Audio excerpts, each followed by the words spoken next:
Hi, everyone, and welcome. Welcome to my new home. Welcome to my new background. I have a piano now for those of you who are watching us on YouTube. Welcome again to season 3. As you know, this is a very important season to me. It is a very personal season. We are talking about women's, whether it's their chronic illnesses, their conditions, or their disorders. Just a disclaimer to let you know, neither our guest Jasmine nor myself are medical professionals. We are just having a conversation on how we personally manage our, again, chronic conditions and or disorders. Please seek medical and professional help if you do not feel well or if you believe that you yourself might have a medical condition. On today's show, we are going to talk and touch upon panic attacks and anxiety disorders con mi nueva amiga, Jasmine, a proud Puerto Rican woman who fell in love with chemistry in high school and earned her PhD in pharmacology. I want to make sure I'm saying it right. After completing her dissertation, she worked in high-level management positions, designing programs that increase the quality of life and healthcare options for underserved populations. She loved her work, but struggled tremendously with being the only Latina in highly competitive, white-dominated workspaces. She was overlooked, unrecognized, and overworked. Her confidence was being destroyed until she began to empower herself to know she deserved more and quit these toxic work environments. So kudos to you, girl. And I can't wait to hear more on that journey and your story. She has been where most of us are and has navigated her way out. Now she is bursting with confidence, has a career she loves, she is fulfilled, and has found success in every area of her life. Yes, Queen, let me know. Hola, amiga, and welcome to Making Neither Moves. I'm so excited to have you on the show. I know I talked about how or who you are professionally, but if you want to give us a little bit of insight, not only of like who you are professionally, but how we're going to deep dive into the anxiety and panic disorders, and how, like, when was your first panic episode? Did you know that that was actually happening? Or were you like, is this normal? Or is there something wrong with me? And can I get through this? Yeah. So I think the best way to start would be to say that I really truly call myself a professional quitter. I am the person who Ooh. has decided that I will quit any space, any environment, any person that is not in highest service of my spiritual health, my emotional health, or my mental health. And so I think it's important to start there because I wasn't always that person. I wasn't Hmm. always the woman who was so focused, so diligently on putting myself first, and especially putting my mental health and my spiritual health first. And so I've learned that that's the most important thing to do for me. And I Hmm. also believe that that's the most important thing for us all humans to do, to really be able to have the life, the professional life we truly deserve. And so my Hmm. sort of pathway with mental health, my pathway really getting diagnosed with anxiety and panic disorders kind of stems from that, because when I wasn't that way, I was always putting everyone else first. And especially when it came to my professional life, I grew up with parents who had, my dad didn't go to college. He didn't even graduate high school. My mom went to college much later in life. And there was a lot of pressure to be successful, to make it out of the projects, to be, the one that would be put on that Hmm. pedestal, was like, you were the first to graduate high school, you're the first to go to college, you're the first to do all these things. Right. And there's an immense amount of pressure there to really be able to claim that level of success that your family is working so hard for you to claim. And so Hmm. that immense pressure really led to me trying to be a perfectionist, really led to me trying to do Hmm. way too much, and led to Hmm. this kind of concept and mindset of I have to prove that I belong here because I was the only Latina in very white male dominated spaces in the STEM field. So I think all of that pressure really triggered me to not take care and tend to my own needs when it Hmm. came to my spiritual, emotional, and mental health. And I believe that that is actually what ended up triggering my anxiety and my panic disorder. And I didn't know that that's what it was in the beginning. Hmm. I think that as Latinas, I think that as strong, powerful women, independent women, we are often programmed to really push through the limits and to really, overextend ourselves. And so we might be experiencing things like burnout. We might be experiencing things like having, some kind of mental health issue, but we're almost kind of like putting that to the back burner and really focusing on, what do I have to do today? Who do I have to tend to today? Who do I have to care for today? So I didn't actually know that's what I was experiencing or what I was going through. Also, I was in a community in which seeking mental health support or even talking about that wasn't necessarily not accepted, but it just wasn't something that we talked about. If I told my parents or if I told my dad or my mom, who loved me tremendously, but if I told them struggling, it's almost kind of like this mentality of, oh, it'll be fine, just like push through.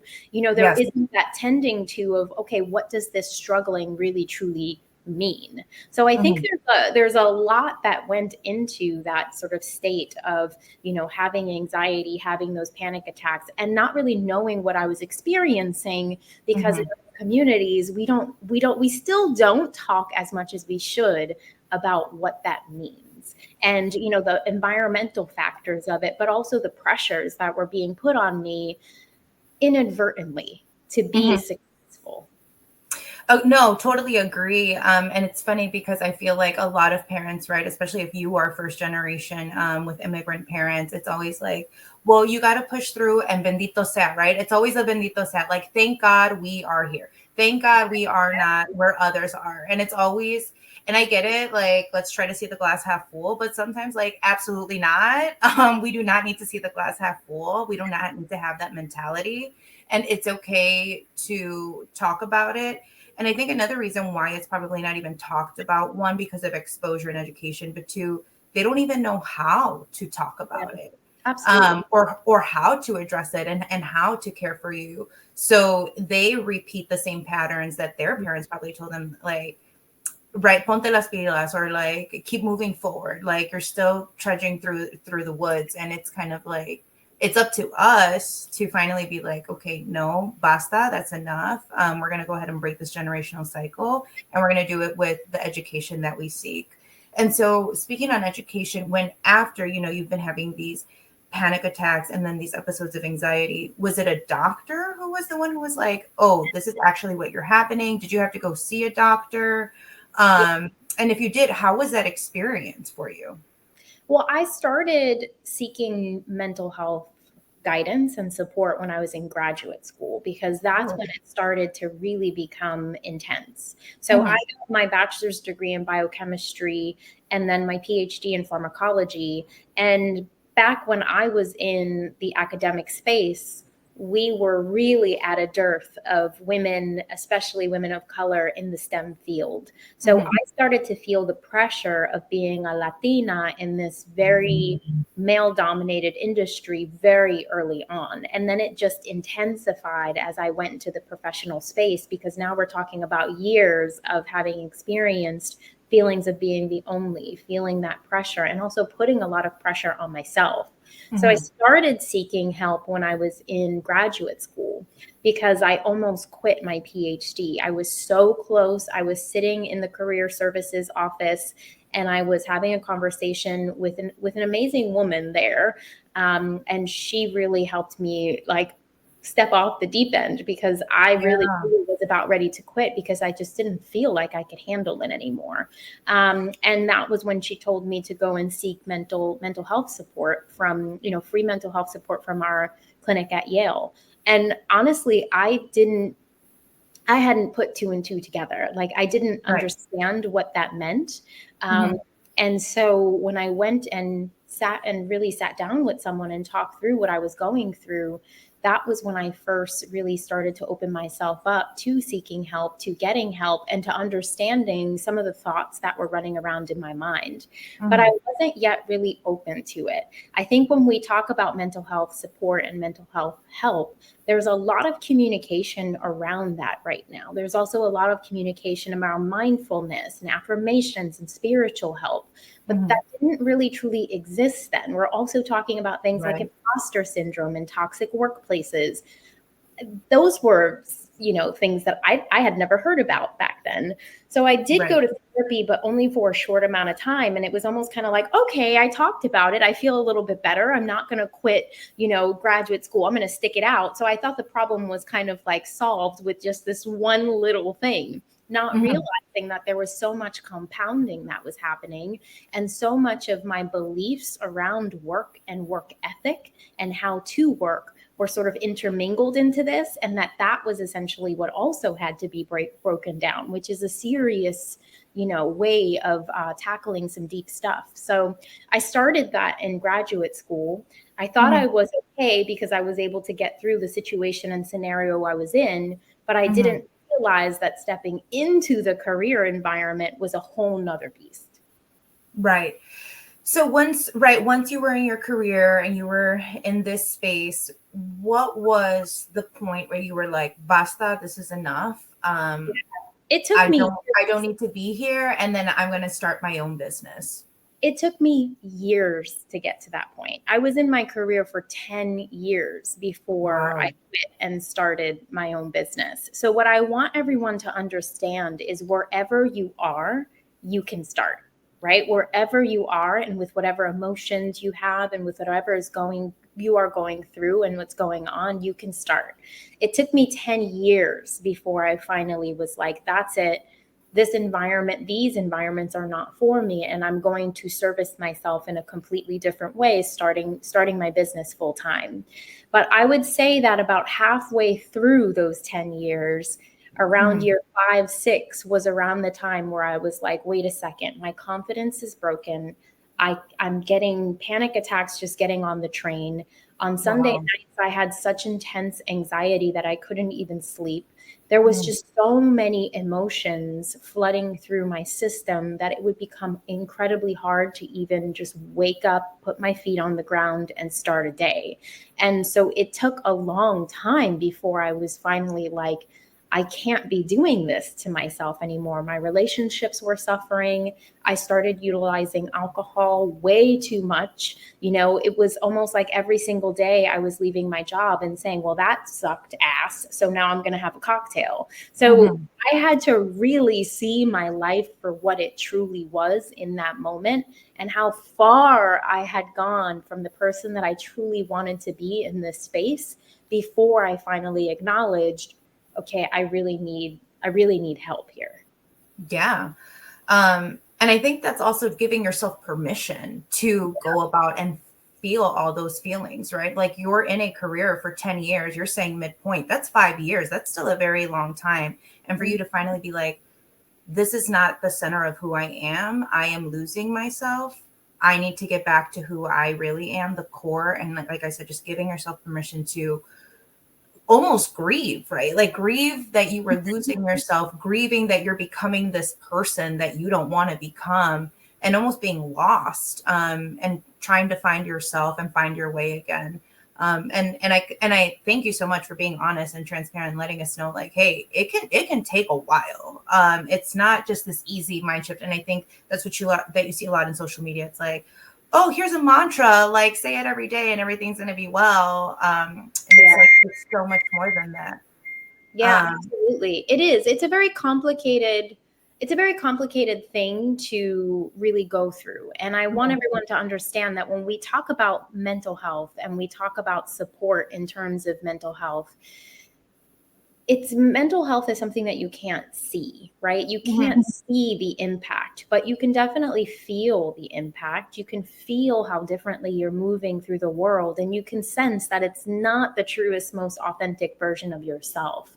And so mhm, when you start to feel those feelings or come across those feelings, it's really a moment just to be able to take a step back and ask yourself what kind of support you need, or even how you can tend to yourself. And so mhm, mental health is something that, because we can't see it, it's not a wound, it's not something that's a physical ailment. It can be a little bit trickier for us to really pinpoint it and mhm. then to seek the support that we need. But what I always do now is I tend to my body and I tend to myself and I tend to my spirit. I check in with myself a lot to see if I'm overwhelmed, to see if I'm feeling some of those emotions that I felt before. And that really triggers me to then think about, what can I give myself What kind of support do I need? Pulling from my toolbox, pulling from the things that I know help me and guide me. How can I really start to support myself in the way that I need to? And so, leading to those amazing points, you go from corporate, you start your own business, and as you know, like, I'm a business owner, you're a business owner, you know that you're the jack of all trades, and you are wearing every single hat every single day. I've mentioned it in a few episodes, like, you are the HR, you are the social media, you are the accountant, you are CEO, CFO, all of the above, including operations. Yes. How do you navigate yourself to either, I guess, or the first question is, have you had panic attacks and anxiety attacks as an entrepreneur?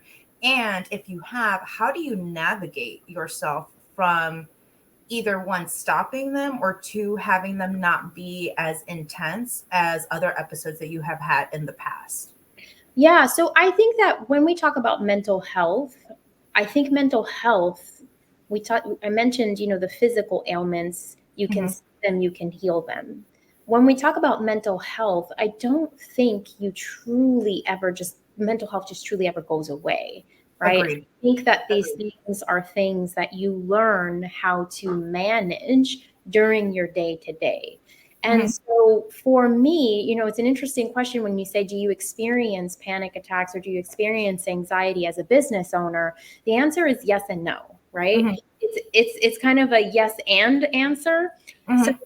when I was in, the corporate space and I decided to quit that was the moment that I really told myself, I am going to always put myself first. I'm going to follow my passions. I'm going to follow what I believe to be my true purpose. I'm going to support others, help others, guide others. It was almost kind of like a switch got flipped where Mhm.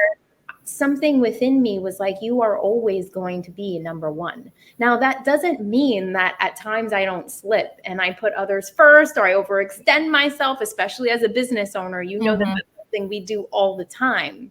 But because I made that conscientious decision and I decided I am putting me and my well-being first, I'm capable of quickly, right? Like of catching myself so much Yes. quicker than I was before. So it's not to say that I don't experience this as a business owner, but it is to say that because of my practices, because of my commitment to myself and my well-being, I am able to interject faster.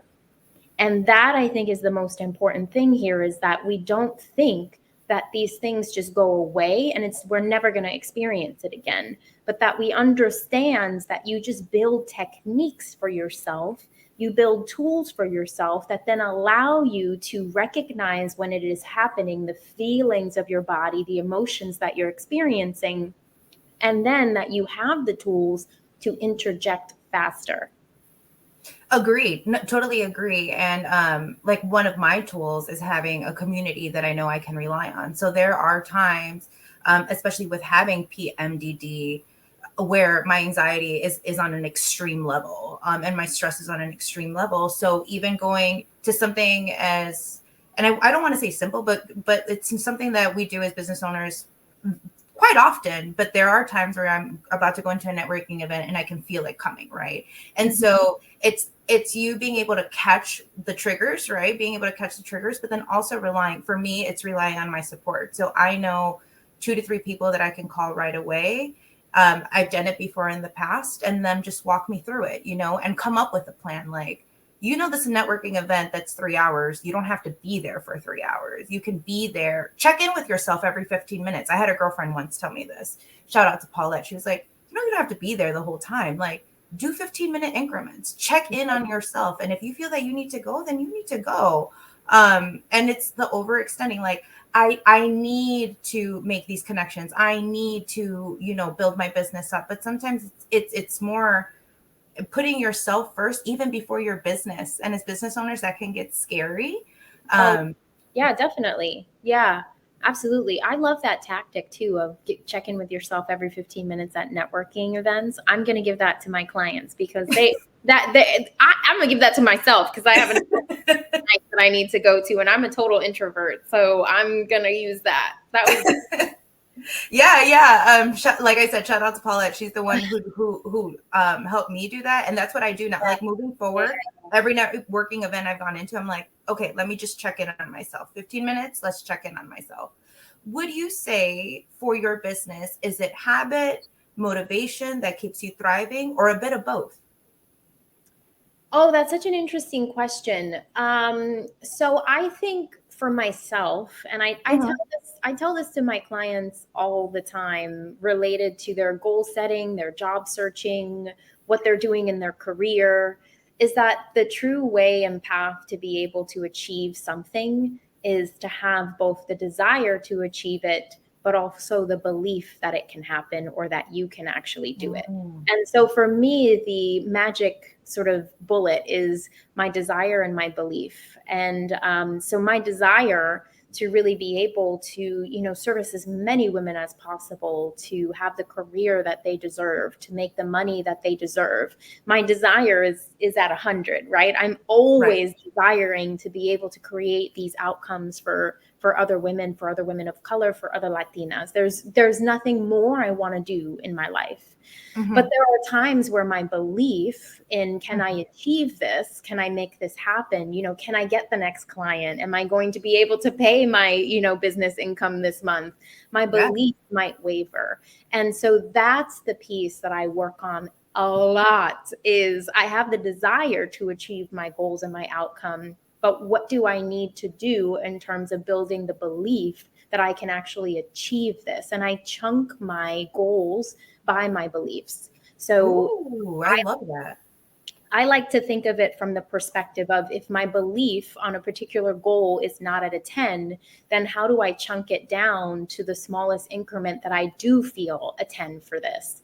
And then once I feel that belief and that desire is high, then I really start to ask myself questions like, well, if I believe I can achieve this and my desire to achieve it is at a 10, like they're both there, they're both high, what do I feel energized to do or try? Who can help or guide me or support me in this? What kind of knowledge do I need to learn to truly be able to make this happen? So when you have that energy behind the belief and the desire, you really truly then start to step into this place of possibility, and that possibility opens a lot of doors for you to of exploration. How can I explore how I need to be able to get this done, or what I need to be able to get this done? I love that reframing. Instead of motivation and habit, it's belief and exploration. And I think I'm going to take that. That's one of my takeaways Yeah, from this episode it's a today. great way to think about it, because it also helps you to explore this concept of, do you really want it, right? Mhm. Sometimes we set goals and we don't achieve them because not do we not believe we could do it. Actually, our belief is high, but our desire is low. We just don't want Mhm. to do it. So I think it's really a nice playful way to kind of think about the energy behind your goal setting, and do you really believe you can achieve it, and do you desire to as well? And I think that makes it very intentional and personal. Yeah. And for you to go ahead and again check in with yourself, because Mhm. I agree with that statement 100%. Like, do I have the desire to do certain things? No, but I see it on social media all the time, right? Like, it's injected in social media. There's always something going on, and there's a new trend that you just have to follow because it's going to increase your following, which is going to increase your sales, and blah, blah, blah. Like, all of this. So you're like, it's shiny object syndrome. So you're Yeah. like, oh yes, I need to do that, or oh yes, I also need to do this and this and this, and then you end up doing nothing because your heart wasn't really in it. But that's not you, because that's not your belief. Like, internally where you want to get to. Sometimes you just need guidance, and it's not always what these social media influencer gurus are saying. And that's okay. It's okay to not follow the crowd or follow these gurus that you see, like, just pumping you up with unnecessary desire to do things that don't align with your mission, with your values within your business. Absolutely. Yeah. I think that's such a great way to put it, because as a business owner, geez, you get bombarded with so many different things. And, every single day, just this morning, I got sent an email about joining a free webinar. And I'm like, Mhm. ooh, I got to join this webinar because they're going to teach me how to become a millionaire. And it's like, okay, stop it. Like the other guy yesterday said the same thing, like, so you really do have to check in with yourself and, ask yourself those deep questions of, do I really desire to do this? And maybe it is a desire, but, there isn't time. So you have to, put it on the to-do list for later. So yeah, that's a tough one. Yeah. Again, just another stroll down the tough avenue of being a business owner. What would you say are some tips and tricks that you do that might be able to help our listeners manage their panic attacks or their anxiety episodes? Again, listeners, this isn't professional counseling or advice. This is just me asking Jasmine on a conversational tone, and not a medical or professional tone. Yeah, I am a doctor, but not that kind of doctor. So I can give you my personal, the personal things that I do. Mhm. So when I was first feeling anxiety, when I was first feeling panic attacks, it was really about, and I love how you've been saying this consistently throughout, the check-ins with myself, right? Mm-hmm. Like something doesn't feel right, something doesn't feel off. You are the number one noticer of your own body and your own feelings, thoughts, and emotions. We just have to cultivate that self-awareness and have those check-ins with ourselves to be able to say something doesn't feel right. When I noticed that was happening and then experiencing the symptoms that I had, really seeking out the professional support and seeking out the help was so important. Professional support was essential, but also I love how you talked about community, right? So you might have a community of individuals who are not necessarily professionals in the field, but people that you can talk to about what you're experiencing. And here's the thing, I've found that when we open up and become vulnerable and talk about the things that we're going through, we automatically find people who are also going through it. It's just that we don't talk about it, right? Like we just talk about these things. But as soon as you open the door for someone to also express their vulnerabilities and talk to you in that way, you will find those individuals. So seeking out community, seeking out professional support, for me, I became incredibly spiritual. So a lot of the ways that I manage and deal with anxiety, overwhelm, perfectionism, which still are things that I deal with, and panic attacks, is through the spiritual process. So the process of checking in with myself is I journal every day, I meditate every day. I spend a lot of time with myself. And that's another thing that I think we don't do enough of, or it's challenging. It can also be just really challenging for us, right? If you're a mom, if you have a partner, like it's tough to find that time for you. But that is truly essential, because when you spend time with you, you are really then cultivating that sense of self and understanding more of your feelings, your thoughts, and your emotions. So I spend a lot of time with myself, a lot of time checking in with, how do I think this day is going? How do I think this week is going? Where do I feel like I am starting to get that feeling of overwhelm that could potentially trigger anxiety or a panic attack? And I take that step back to then reach into my toolbox and pull out whatever tool I think I need. Sometimes it's calling a friend. Sometimes it's asking my spiritual advisor for an extra session. Sometimes it's just taking a freaking nap. I cannot tell you how many probably panic attacks I have stopped just because I've said to myself, you're not feeling well, you're feeling overwhelmed, and you're really tired because you're doing a lot. Take a nap. Like just that. That changed my life. No, they really have. I had her name is Ilona Pamplona, and she was the first person who was like, just take a nap. And I remember the first time, right? Like coming from corporate America, I was like, what are you talking about? Like the inefficiency of taking a nap was just mind boggling to me, because I was still on that hamster wheel, right? Of we're not being productive. What do you mean close your eyes and then snore for 20 minutes? Like, are you kidding me? Now I'm like, Ilona, you have changed my life. And this is not something that I do. And I'm not going to say weekly or daily. It's just, again, the check in with yourself and you're just like, nope, can't handle this. I was going through, some tough times with my family just last week. We got a health scare with my mom. and it was a big episode. And so, you know, like still trying to like maintain my business, and then I'm the oldest one and I'm the only daughter. So trying to take care of that, manage that, having an ER scare. It was just, it became so much that first thing I did was just cried it out. And then afterwards, I'm like, you're exhausted. Like you're exhausted because you're doing the most. You're not only trying to take care of your business, you're trying to take care of yourself and your mother.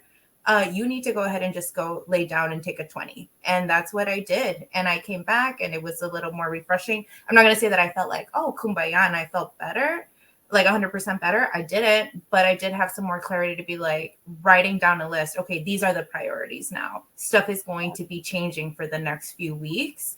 This is time where you calling your support. This is where you have to start outsourcing, et cetera, et cetera. Yeah. And so it might have not been the like 100% happy me, but I was able to be more level-headed, more level-minded, and figure out what the priorities are, how they were going to shift, because my priorities were changing.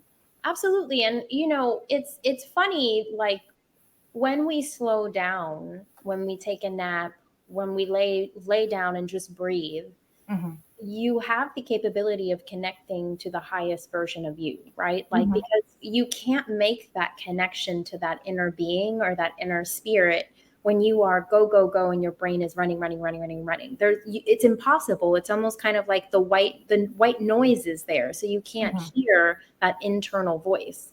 So similar things happen to me after a nap, where it's almost kind of like I quiet the noise. And then when I wake up, I'm like much more capable of saying, okay, now what do I really need to do? Right? Like what really needs to happen? And I think in that moment where you pause and you just shut the noise down, you shut the movement down, that's when you're really capable of tapping into another version of you that has the capacity to help and guide you and support you. So this is why this is so important. I mean, you know, people don't have to take naps, but it's important for you to stop and just shut it off, because you are essentially not tapped into that version of you who can help and guide and support you to the extreme. That's what you want.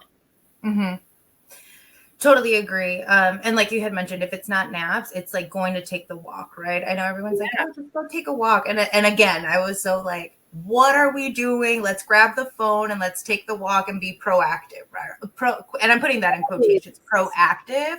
But no, your mind is spiraling even more, because the first thing you do is you look at social media and you're either doing the comparisons, like you're comparing yourself, or you just see the news and you're like freaking out even more. You're doom scrolling basically. So then I've had to learn to be like, you're going to take a 3-block walk, whatever that entails. If that entails the crying, if that entails the prayers, if that entails like calling on my ancestors and asking them for guidance, like whatever it is, you owe yourself those 3 to 4 blocks.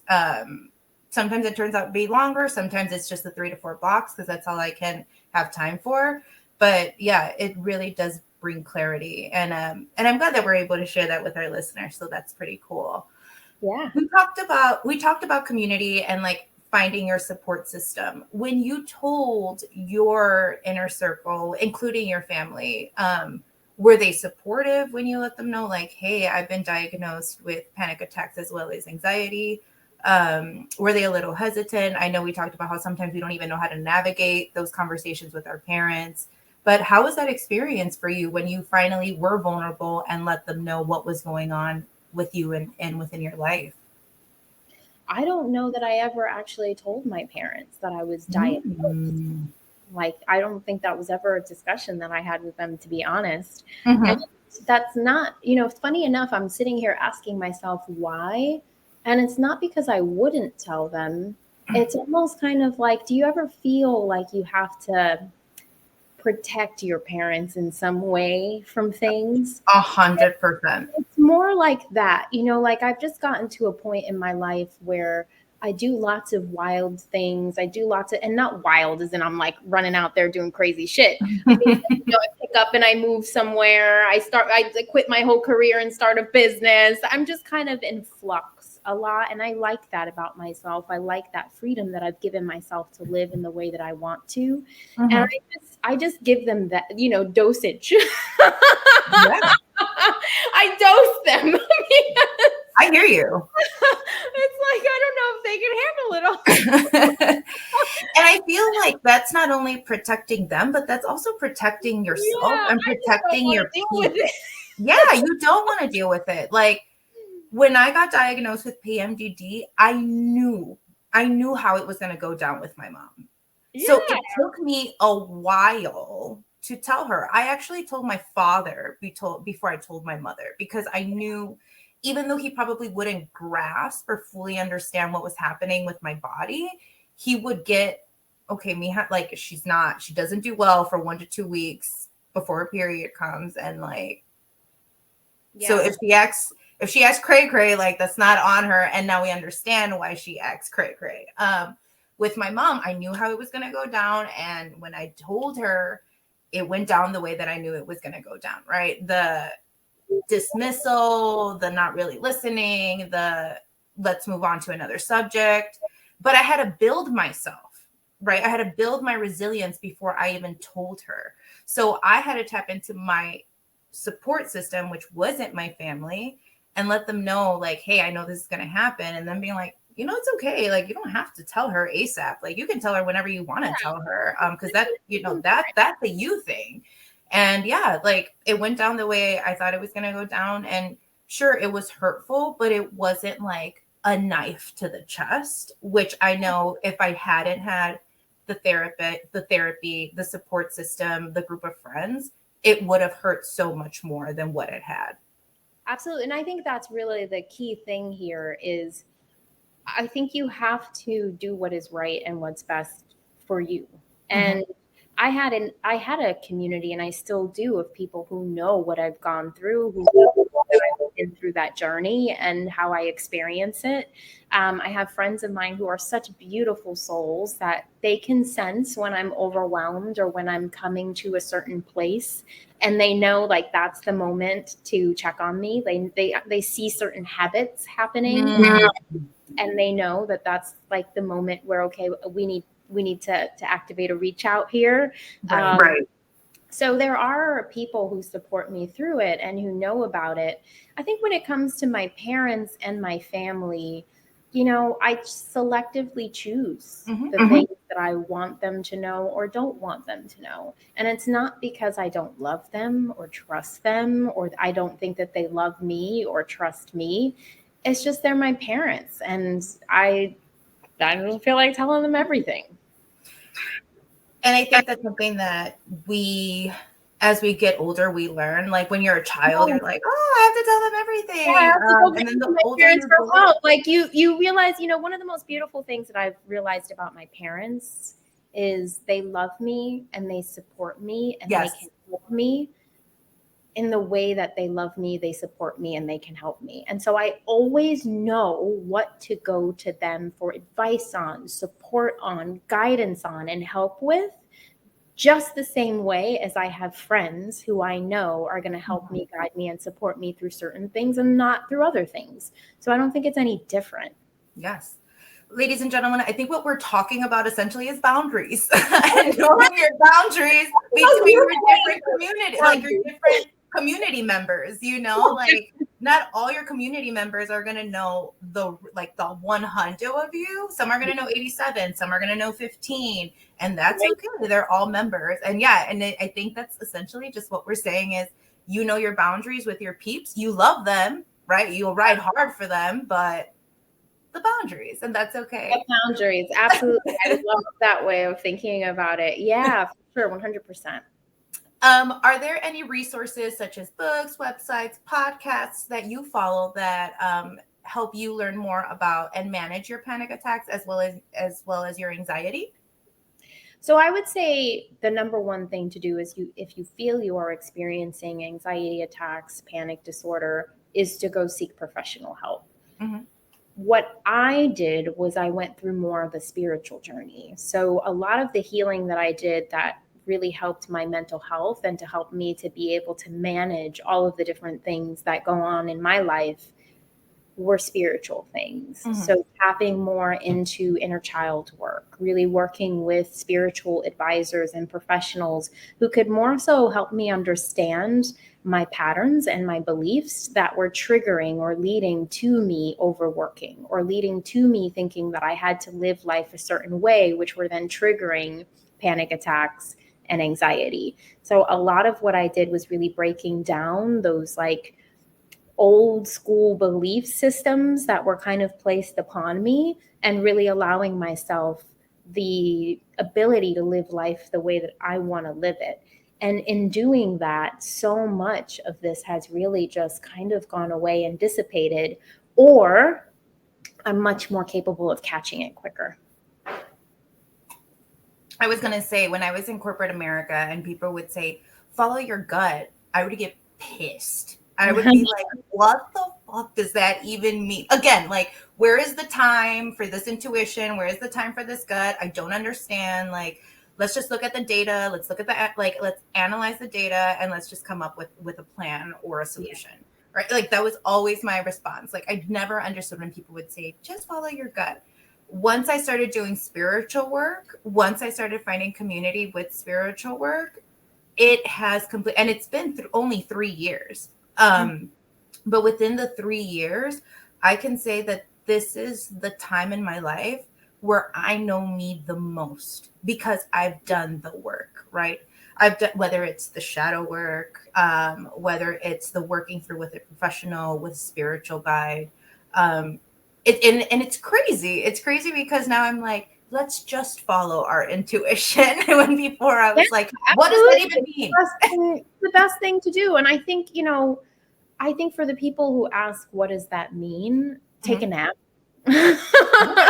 Take a nap, implement the tools and the resources that are just small, minor changes. I tell my clients all the time, like, if you just become more aware of your inner narrative, you will be able to change your whole life.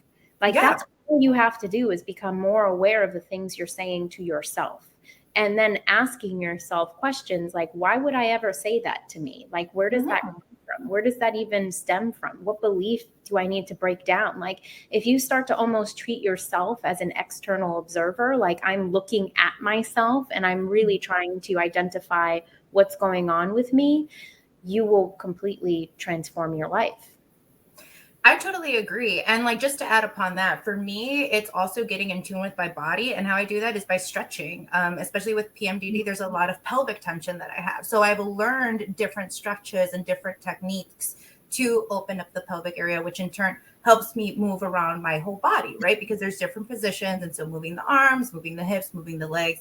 And I know that has helped me as well be in tune, not only mentally, but also physically. And like, that's another check-in, is like checking in on your body. Like, where does your body need more love? Where do you need to tender it more? Where do you need to stretch out a little more? And not just that, like, now that I'm no longer in my 20s, stretching definitely goes a long way. Yeah.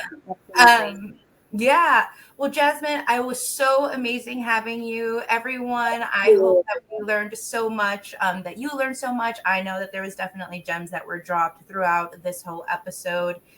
If our viewers and listeners want to keep up with you and want to keep in touch with you, how do they follow you? What are your biggest social media platforms where they can contact you and see what you're working on? Absolutely. So I am on LinkedIn primarily as my primary form of contact, and you can find me at Jasmine Escalera there. I'm also on Instagram at Jasmine Escalera Coaching. I do have a podcast as well that provides weekly career tips and advice coming from both a strategic and mindful perspective, and that's called Her Next Career Move. And yeah, so those would be the 3 best places to just kind of drop in, see what I'm all about. And if you ever want any support in terms of your job search or your career, please for sure shoot me a DM and I'd be happy to supply you with information about how to work with me. Awesome. Again, Jasmine, thank you so much for sharing tu tiempo y tu knowledge. I know that we haven't technically met in person, but I'm going to go ahead and just manifest that shit out right now that we will. Absolutely. That is amazing. For all of those who have joined, thank you so much for listening. I hope you were able to receive the gems and knowledge that were dropped on today's episode. Don't forget to leave us a 5-star review, 5 estrellitas, por favor. And join the online community Making Leader Moves on Facebook as well as Instagram. If you have any questions, please feel free to email us at makingleadermoves@gmail.com. Gracias once again, and I will catch you on the next episodio. Abrazos, besos y cariño, familia. Hasta la próxima. Chao.